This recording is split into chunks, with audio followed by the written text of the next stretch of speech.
What up, Dokkanners? We're going to be going through all of the information that was presented for the Dokkan portion of the 40th anniversary special program. This was a premiere that was held for both Dokkan and Legends, and I watched it live. So if you guys want to watch the full unfiltered live stream, then check out the live stream. I'll put the link in the description. I also dropped the reaction video just as a regular video if you don't want to watch the whole thing, whatever. Now we're just going to go through the Dokkan portion. They did do some stuff on Legends. Honestly, overall, really good stuff. Really cool things that they're doing for both. I don't know if we can call it totally free to play friendly on either game, but objectively speaking, it is pretty cool. This whole manga treatment that they're doing is unique. It's pretty cool. When it comes to this game and my involvement in it, I like to have every character. I like to collect things in the game. I like to complete the game. So one of the biggest blemishes, I would say, on my record as a Dokkan player would be the lack of some of those exclusive old school characters back from the years that I wasn't playing. Those characters have never come back. The Cybermen army, the Pepigal's April Fool's collectible, the Arale, the Dr. Slump stuff. Those characters have never come back. And that will always haunt me. So this whole thing is likely just going to be a one-time thing. So going into this, just keep in mind that as we go through the characters, besides the one freebie, which is this guy, everybody else is only obtainable through summons. And we'll talk about the summons. We're just going to cover everything in this video. So let's just start from the top here. Login bonus, you're going to be getting a manga cover wallpaper. You're also going to be getting the manga Goku. That's what we're going to call him. This is the Saiyan Saga Goku. The animations, I will admit now that I know, the animations look the same for not only the free-to-play, but the summonable ones. Just strictly speaking from the aesthetics perspective on the animations, I don't think it's that good. I don't think it's worth summoning for. That being said, the unit's abilities are actually pretty good and they work pretty well together. And we'll continue when we get to that point. So Goku is obtainable through login bonus, also some missions. I think you get 5 from logins and then you get 9 from missions. So that gives you 14. So that's enough to rainbow the unit. And I don't think they explicitly mention if the unit is an SSR or a TUR. Either way, I don't think there's another form, so it doesn't matter. But yeah, for me, like someone who wants to collect everything, I would want to have the SSR and the TUR. If there's not going to be a second form, which I don't think there will be, that makes it easier for me and also makes it easier for you guys. So that's the first little bit. Next, they talk about the missions. So there's going to be these special Dragon Ball manga cover collectibles that we're going to be obtaining via missions. By collecting all of these special treasure items, you will unlock an event, which you can then attempt and get a special wallpaper, which is pretty cool. And it kind of reminds me of, I think it was last year's April Fool's, where you had to do something to unlock a secret event. It kind of makes me feel like that. You have to collect 42 of these manga volumes. So I don't think it's going to be a very challenging thing. I think it's just going to be a little time consuming. Legends is doing something similar, but for them, it's going to be going over the span of a few weeks. I don't know if it's going to be necessarily all in one go for Dokkan or what, but yeah, you have to collect 42 manga volumes in total. Okay, and let's move on to the next thing here. Then they gave us this. Now, I will admit, I kind of whined a little bit when I saw this. I have come to really despise Pettan Battle. And the fact that these are going to be sitting in my collectible, like my list of stickers, it's cool, but at the same time, there's always going to be a chance that I might accidentally use one of them. If you use these, you'll never get them back. Sticker cards for the title page illustrations of all 42 manga volumes. I don't want to ever use these. And I don't know, I mean, I'm just looking at my game right now. I don't think there's a way that you can actually lock any of the sticker cards or anything in your Pettan collection. I mean, you can just look at them in your collection, but they're going to be like sitting in your box whenever you're trying to do runs. Like actually, for example, right now, I'm actually trying to do a run, like right here, right? So when I do this, if I want to go back in and I want to do this run, all of those stickers are going to be at the top here, the rainbow ones, like with my ordering. I don't want to ever risk it. Like, can I lock these? I don't ever. You can't lock them. They should let you lock them. Like, please. I don't want to lose these. These are too unique. Also, is it just me or does that Goku look kind of creepy? All right, next up, we talk about the new characters. So this is going to be where we mainly focus in this video. the new characters, what they do, and then we're going to talk about the summons. So once again, Goku is free. All of their animations are exactly the same. They basically just play through various manga shots. It's basically a PowerPoint presentation. Again, my stance was, if it's free, it's fine. The fact that it's summonable, I personally feel like they should have put a little bit more effort into the animation portion. It's still a cool concept. And the fact that this is a very unique set of characters still appeals to me. Yes, invalidate my opinion. I'm a whale, whatever. I'm just giving my thoughts on it. So Vegeta is summonable. He costs stones. He works exactly the same. You will also see the same thing for the Piccolo. I think Piccolo's next. Yeah, Piccolo's exactly the same. We're not gonna play all of these. You guys can watch it on the reaction or just, you know, play it yourself. So all of them do the same thing. Let's move on to the actual unit details. Let's start with the leader skill. They all have the same leader skill. All of them lead all allies, ki +2, HP +150, attack and defense +100%. When the team includes super and extreme class characters. Plus an additional ki +1, HP, attack and defense +70% when the team includes all 5 types. So basically you are totaling to ki +3, HP 220%, and then attack and defense 170%. So this is not a free-to-play leader skill, although technically it is because the Goku has it. But yeah, it's kind of a new sort of archetype in terms of leader skill. Probably not the most optimal in terms of like challenge events, but it is good in terms of variety in team building. So that's the leader skill for everybody. Now we go to the Goku. This is the free-to-play. For his super attack, he will be... What? Where'd it go? He will be raising attack and defense for 1 turn, causing supreme damage to the enemy. These are all of his categories. You guys can look that over. And then for the passive, 1-time activation activates entrance animation. All allies attack and defense +40% for 40 turns. That's right, 40 turns. So when you consider a short form event or anything not being Festival of Battles, this is basically all attack and defense 40% for the entire fight, which is awesome. Ki +2 launches an additional attack that has a great chance of becoming a super. So he also has a built-in combo. He's an AGL unit. And this is the crazy part of his passive. Let me get rid of the stupid text here. Okay. When there's a World Tournament category ally on the team, attack and defense 200%, chance to dodge 10%. When there's a Saiyan Saga category ally on the team, attack and defense 200%, chance to dodge 10%. Planetamic Saga, same thing. Android Cell Saga, same thing. Majin Buu Saga, same thing. When there's an extreme class ally on the team, attacking in the same turn, same thing. Medium chance to dodge for every attack performed. Perma-stack through the passive, attack and defense +19%. So if all conditions are active, which is doable with this specific team, but also other ways, this isn't the only way to do it, but it is mainly pointing to these characters. You've got World Tournament, Saiyan Saga, Android Cell Saga, Namek Saga, Extreme Character, Majin Buu Saga, right? If everybody is fitting those conditions, you are looking at a whopping 1000% attack and defense, 50% chance to dodge just from this, plus the 30% down here. Oh, this was just for the extreme class ally attacking in the same turn. Right, okay. That gives you 30%. So that's 80% chance to dodge. 1000% attack and defense, 80% chance to dodge. Attack and defense +19% for every attack performed. Not super, any attack. So this guy looks like he can be very good when all of these conditions are active. And since he's free to play, he can work both with this team, but also outside of it. The first one that comes to mind for me would be like a Pure Saiyans type team. If you've got a Pure Saiyans team, you can run extreme characters. You've got a Pure Saiyan in every saga, so that does work. So there you go. Looks pretty good. We can't really know for sure until we test them out. So showcases are going to be flying all over the place. I would recommend that you guys take a look at what people think about the character, especially considering the timing of this. A lot of people are in saving mode. Some people might be tempted to summon for the Daima celebration coming up. So with the Daima stuff, your own personal goals with the 11th anniversary coming up, this stuff getting in the way might pose a bit of an issue. Is it worth it? You should see how other people are using the character.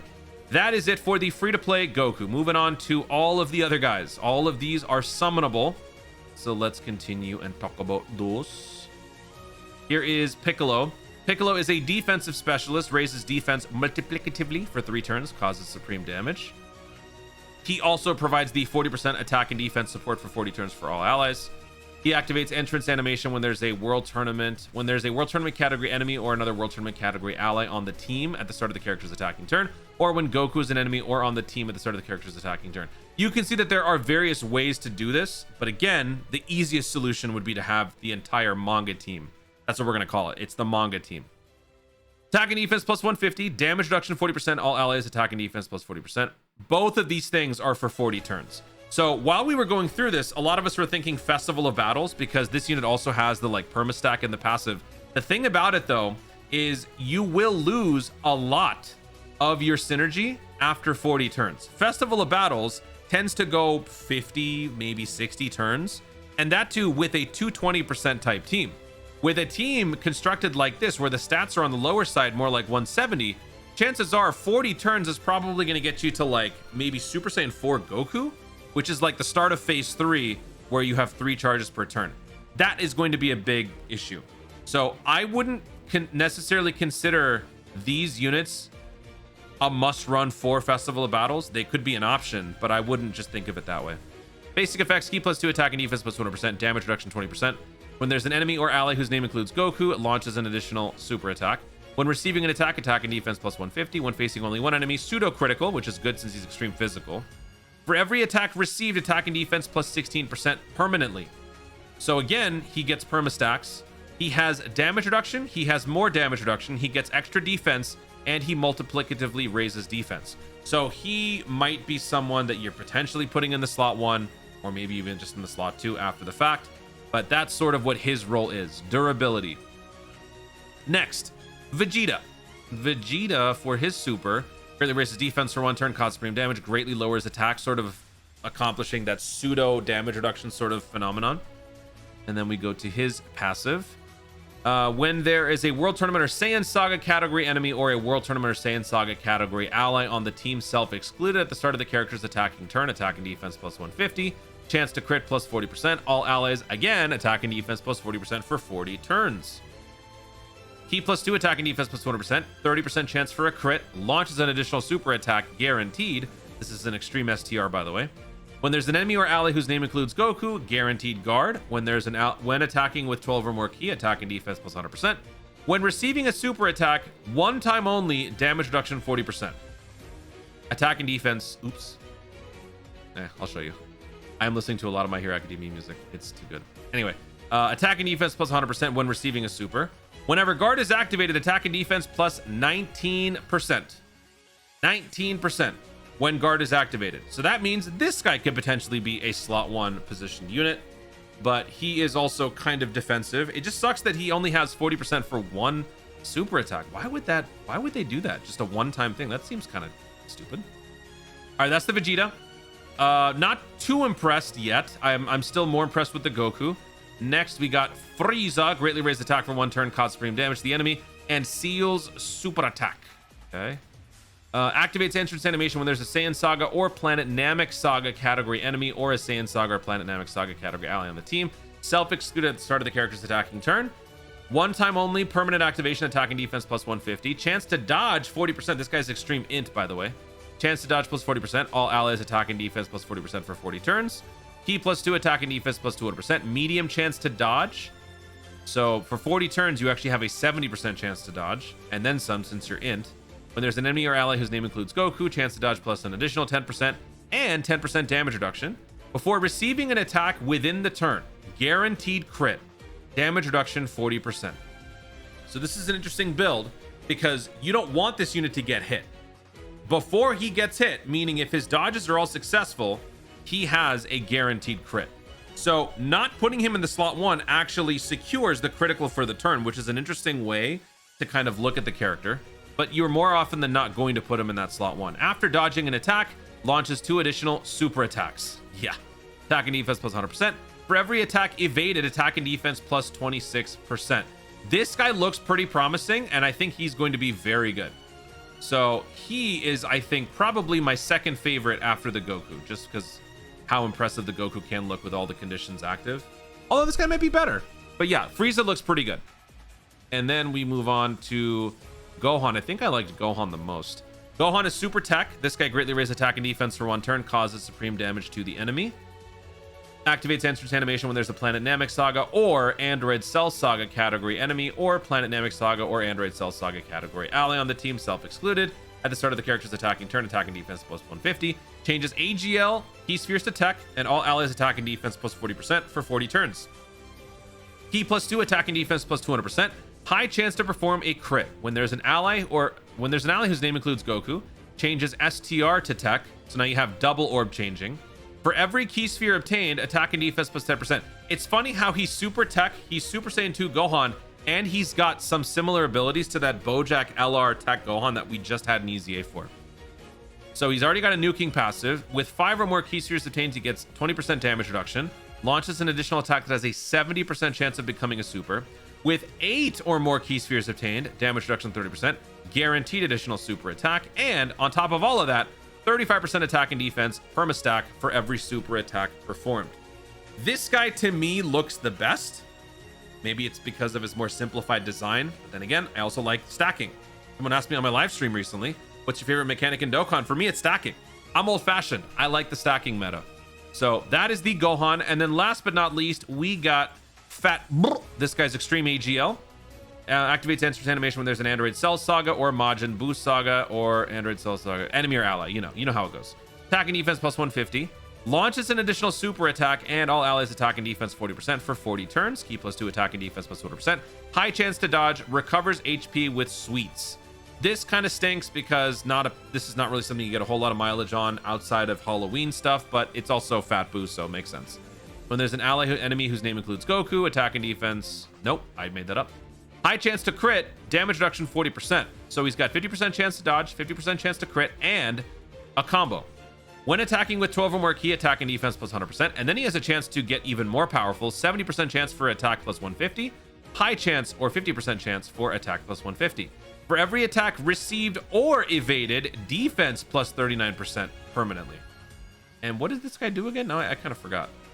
Oh, we didn't even look at it. His super attack raises attack and defense for 1 turn, causes supreme damage to all enemies with a high chance to stun. So there you go. I personally feel like the Gohan is the best, and then Goku or Frieza would be second, and then the other one would be third, and then after that is the rest of these guys. But in total, these guys look very good when running together. Synergy is good. Stats are through the roof. The units all cover each other pretty well. So that being said, should you or should you not summon? That's really the tough part here, because timing just sucks. And to add insult to injury, we're gonna go ahead and look at this, because this. So some of y'all called this, and I mean honestly, not much of a stretch considering the timing. I just didn't. I did not think that they would do this. I did not think that they would push the discounts this much on these characters, but they did it. So what we normally get towards the end of November, it looks like we're getting now, and that is the crazy discount stuff. So what you're doing here is every multi, actually, you know what? I'm just gonna let it play because I want to make sure we don't miss anything. The featured characters will only include the 40th anniversary characters. So you are literally just summoning for these guys, although there will be some general cool characters. You are guaranteed to recruit 3 40th anniversary characters per multi-summon. For 30 Dragon Stones, you are doing a multi, and in each and every multi for 30 Dragon Stones, you are getting 3 of these 5 characters every time.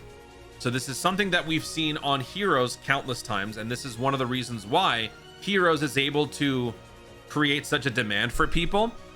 The exclusivity behind the Heroes characters, the interesting mechanics that they do have. In terms of overall meta scope, they're pretty finite. They don't last the test of time for too long, but they are quirky, they are fun to use. And it's the crazy discounts. You get blue coins, you get these 30 Dragonstone summons, you get guaranteed featured this, guaranteed featured that. But for this one, to give you 3 of the featured per multi, that's pretty astounding. Then, for every 4 multi summons performed, you'll be able to exchange for 1 featured character. So theoretically, you would be done on your 5th multi, because your first, let's just say your first 4 your first 4 multis, you get 3 SSRs each, right? You only get 4 out of the 5 with those first 4 multis. That last copy that you're missing, that last character, you could then do after your 4th summon to then pick up the last one. So you would have spent 120 to 150 stones. It seems cheap, but you have to ask yourself, is that worth it? Considering what these units can do, they're like semi free to play / not really. Considering GDC anniversary caliber units transcend these guys by a long shot in general, is this something that you are worth investing in? As far as exclusivity goes, these guys will probably never come back. So if you don't summon, then you will probably have to look at myself and other people out there, you know, use these characters for various events. I suppose as far as my lesser team videos, I don't think I can use these guys except for the Goku, because no one's gonna have them, right? Or I guess, I don't know. Where's my music? My music just stopped. Anyway, yeah, so therein lies the conundrum, and I gotta say, I don't know what to tell you. I really don't, because like these guys look fun to me, and 120 to 150 stones actually doesn't seem that bad. But some of y'all may not just have that. Like, you guys have probably been summoning on some of these banners because they've all been tempting you. That's just how the gacha system is. So I wish I could give you a concrete answer. The only thing that I can tell you is you really have to just sit there and assess these characters. These units have some very interesting abilities, and when you consider them all running together, it looks pretty good. But there are summonable characters that can do these things better, more consistently, and with more versatility on different teams. These characters are somewhat confined to their various restrictions. Goku needs to be present. You have to pick up a certain amount of orbs. The ease of use, I think, is an important factor when considering if these characters are worth it. I'm talking strictly utility ability. I'm not talking about the superficial stuff. Having the manga characters, yeah. I brought up the point early on. I don't have the Aralia characters. I never will. I don't have the Cybermen army. I never will. So as far as FOMO is concerned, yeah, that also kind of factors in, but do you care about that? Or do you care about having the best characters in the game and getting the most amount of bang for your buck when those characters are out here? 11th anniversary is, now that we're basically done with October, we're going into November.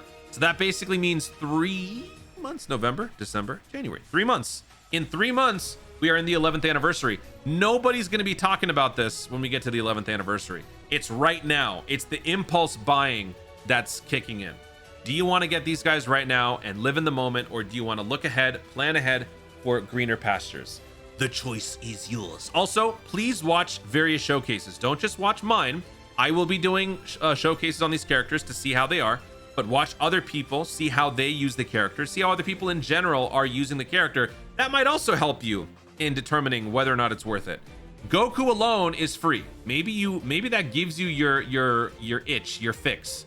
You don't necessarily need to have all these other guys. Maybe you do a couple of summons, you manage to pull Vegeta, Frieza. Great, that's enough. Maybe you don't need to get all of them. So, you know, be vigilant, see what other people have to say, and then maybe you can make a decision for yourself. But until then, I don't know. Good luck. Guys, thank you so much for watching. If you enjoyed the video, be sure to like down below in the comments your thoughts on this whole Dokkan presentation for the 40th anniversary. Pretty cool, no? Maybe? Yes or no? Oh, also, you know what? I'll mention it again. If you did not watch my other video where I explicitly talked about free stones, they do show the manga thing. So congratulations, Reddit. Y'all figured it out before they even could drop it.